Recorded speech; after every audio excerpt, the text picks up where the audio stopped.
Now we're going to cross to London, where Mayuran Senthilnathan has been staying up very late for us, Mayuran. Always great to see you. We do appreciate. Sorry, we had a few technical things earlier.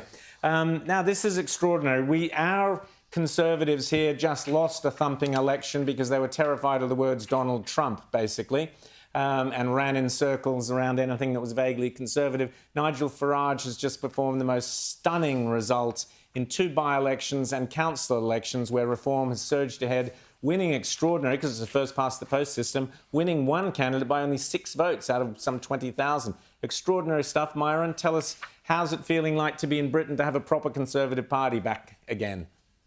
Yeah, well, this is an amazing time because, yes, these were just local elections, but in reality, these elections have ushered in a whole new political landscape that probably only happens once in a century, because the first-past-the-post system, as you mentioned, has been well and truly broken.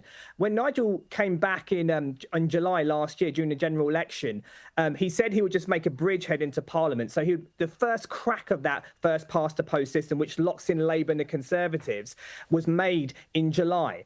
And then as he progressed and during making arenas, filling up arenas with thousands of people and campaigning across the country, the accusation was Reform is just a protest party. It's something that is celebratory, yes, but full of razzmatazz, but nothing really of substance. So the real test came in these local elections where the polling had to translate into actual votes. And that is what has happened. And it's been an absolute bloodbath for the opposition parties.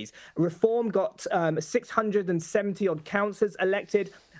10 local councils come under their control, plus this by-election, a parliamentary by-election, as you said, won by 6 votes, which was previously lost by 15,000 votes, and now just won by 6 votes. And so what this shows is Reform is not a protest party. It's not just something you just cast your vote just to send a message somewhere. It is now locked into local government. So yes, Labour have the national government authority in Parliament, but the local government across England and probably next year in Wales and Scotland will be run by Reform UK. This is shattering the Uni Party, shattering the first-past-the-post system.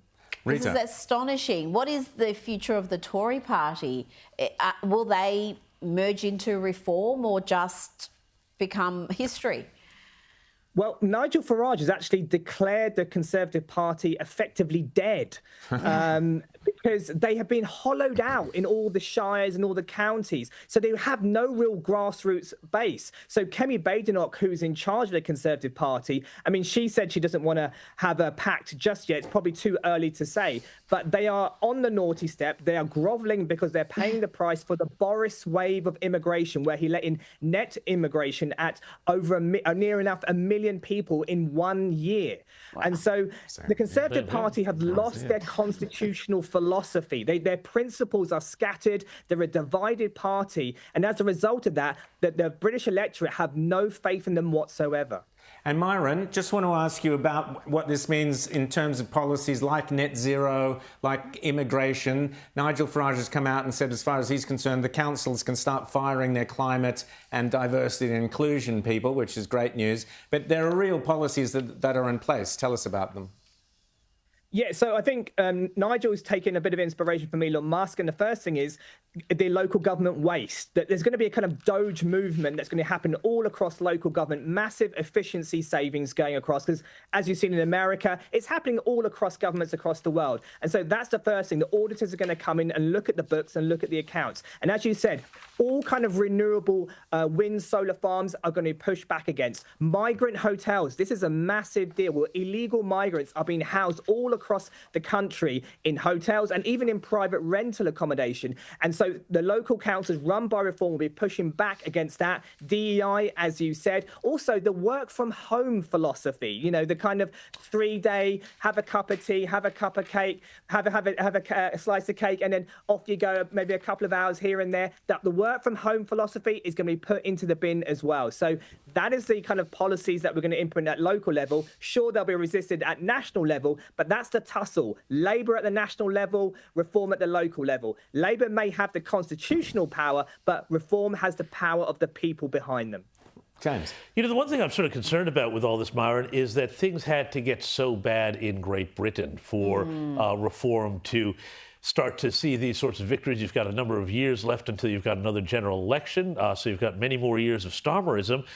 Is the concern that it is only when things, and this is where I'm sort of thinking about in an Australian context, only when things hit an absolute crisis point that voters start to say, you know what, we need to accept that the right is the ones to sort this out?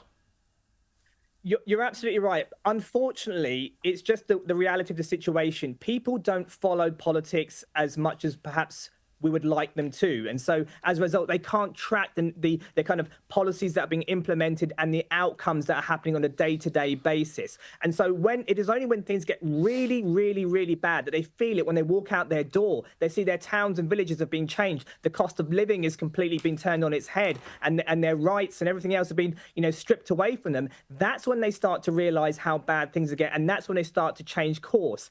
But I always knew it would happen. The Labour government, in my opinion, is a vaccination. It's a vaccination against mass migration. It's a vaccination against net zero. It's a vaccination against identity politics and high tax, highly regulated economy. Sometimes we need to go through these dark times to understand what the right course of action is. And you're absolutely right. It might be happening in Australia. It's certainly happening in the UK. But I would say when the local elections, the British government understand what the brand of reform stands for. They get that it stands for low immigration, against net zero, identity politics, and so on. And as a result of that, Keir Starmer is going to have to change course. So by voting reform, he is compelled, the pressure is on, that he's going to have to somehow move away from the left and tack to the right somewhat.